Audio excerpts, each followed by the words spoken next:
I moved into a new apartment about 6 months ago, and I was next to this lady and her 3 young children. She befriended me, and I thought she was nice enough. We'd have a few drinks together, like once a week, then I'd go home. We got along pretty well, and one night she asked me to watch her kids for a little bit, and she'd pay me. She said an hour. She turned up 4 hours later, pissed drunk, and didn't pay me. I figured I'd let it slide. I had her kids in bed, so I just left. She continually kept dropping her kids off on me and always came home annihilated. I got really sick of it and started not answering my door. A couple of weeks later, she was having a party in the fucking hallway. I had come back from class, she saw me, and invited me over for a couple of drinks. I figured I may as well. After a couple of hours, she started snorting, pills pounding back more shots while holding her infant. Everyone was passed out by this point or gone. She projectile vomited on the floor and almost dropped her baby, and then passed out. Neither I nor her kids could wake her. So I fixed them something to eat, put them in bed, and went home. Several times over the following weeks, this would happen. And then she started leaving her children alone. Mind you, they were 8, 5, and 3 months old. They would come knock on my door because they were hungry or scared. I would always feed them and let them sit in my living room. After a couple of times of this happening, I got completely fed up. I had Child Protective Services on speed dial. I gave her 15 minutes to come home. She showed up and took her kids home. While I was at school one evening, my roommate texted me to inform me that she had busted into our apartment while she thought no one was there. Well, he was. He made her leave, and what do you know? $100 went missing from my house a few days before that. I guarantee it was here. A pair of my heels and a bunch of change were gone too. That night when I came home, there was a knock on the door. This time, she had left her kids alone for hours on end. We were done with this shit. My roommate called Child Protective Services and the police. The police showed up instantly and were furious. She had left her children alone. They had tried to cook, and there was broken glass all on the floor. The baby's diaper was on her so long it was stuck to her, and there was evidence that she would beat them.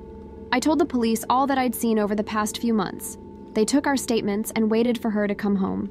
She showed up miraculously after they got a hold of her baby daddy. Out of the window, I saw her and she started getting violent with the police.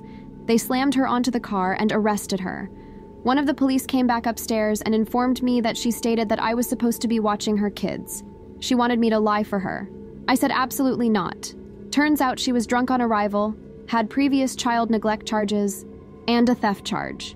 She's been in jail since December. Her children are with their grandparents and very well taken care of.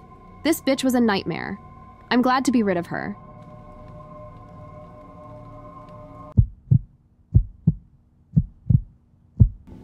So, a couple of years back, I think this was an ongoing thing from when I was about 15 to 16. A few years prior, I had gotten a new neighbor. She was an older lady, like much of my neighborhood. Considering I lived with my grandma in a 50-plus community, she was very sweet at first. She also had the cutest dog ever, a sweet little 3-legged Chihuahua who was friends with my dog. But that's not what you're here to read, I'm sure. Once I got into high school, she started to get a bit crazy. At first, it started out kind of tame. I was accused of stealing from her house. I could understand the accusation, really.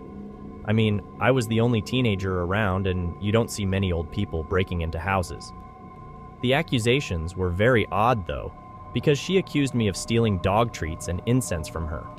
The accusations got more and more absurd as time went on, with the last accusation being that I broke into her house and moved her furniture a little bit. This was the start of shit actually getting scary. One day, while I was out pulling weeds out of the garden, she saw me from her front door and came out. She started screaming and cursing at me, threatening to call the cops on me to stop me from going into her house, which I have never once been in, even before when I was friends with the previous tenants. She then went on to say that if the police wouldn't do anything, she would take care of me herself. At the time, I figured she was just threatening to sue me because I think like a rational person. After about a week or two of hearing nothing from her or the police like she threatened, my dad and grandma wanted to go there, so we all got in the car.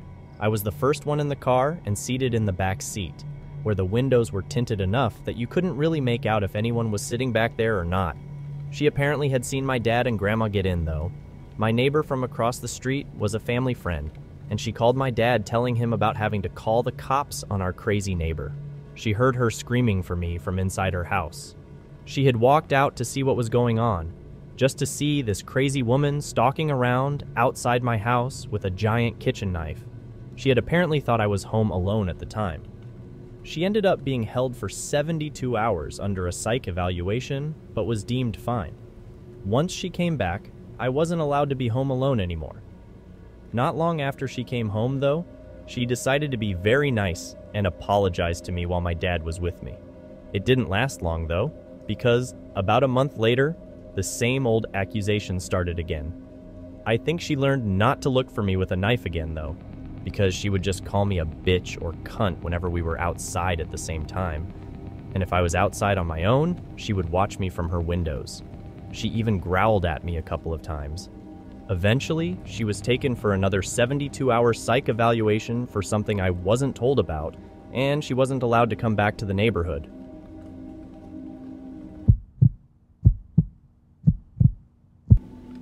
One night, my boyfriend and I were watching a movie in the living room when there was a knock on the door. I am 8 months pregnant, and we are both around 27. My kids, aged 5 and 7, were sleeping down the hall. My boyfriend peeked out the window and we saw that it was Roger. We had met Roger a few months before, helping him with some flooring in his kitchen and chatting outside a few times. He's in his 50s or 60s, very nice, and lives alone. There were zero bad vibes, although he mentioned that he's a dealer and has pounds of weed in his car or whatever. Okay, Roger, you do you. Back to the story. We opened the door.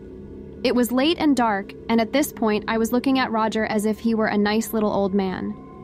As soon as the door was opened, he came inside. I could tell right away that something wasn't right with him. The house layout is such that the front door leads into the kitchen, with a hallway next to the kitchen table. It's a very small space. Before he sat down in the chair right beside the hallway entrance, I could see a freaking huge hunting knife and a baseball bat tucked into his pants under his sweatshirt. So now he and my boyfriend are sitting at the table, and my boyfriend has no idea. I didn't know what to do. My boyfriend sat across from him and asked if he was okay or needed help.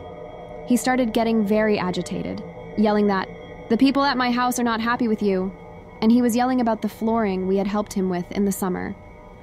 I still didn't know what the heck was going on, but he seemed to think the flooring wasn't done. He believed that if my boyfriend didn't go with him right now to fix it, the people at his house would be angry. He brought up my kids, and we got into an argument. I told him they were sleeping, and he needed to leave now, and my boyfriend wasn't going anywhere. My boyfriend saw things getting intense and still didn't know about the weapons. He suddenly jumped up and tried to defuse the situation by saying he would go with Roger. The plan was to get Roger out the door and lock it behind him. They got to the door and opened it. My boyfriend turned to me, and when he did, Roger pushed him surprisingly hard. He stumbled into the doorway, and Roger immediately slammed the door. I was just there alone. I heard yelling as I called 911. The dispatcher told me to go outside. I was like, "Dude!" He has a giant knife, and I'm inept on a good day. I remember at the time I was shocked he wanted me to wander around outside, but I can see why now. So I went out to my deck, and they were gone. It was dead quiet, and it hadn't even been a minute. I just stood there, totally horrified and useless. Time went by, and suddenly there was crazy pounding on the door.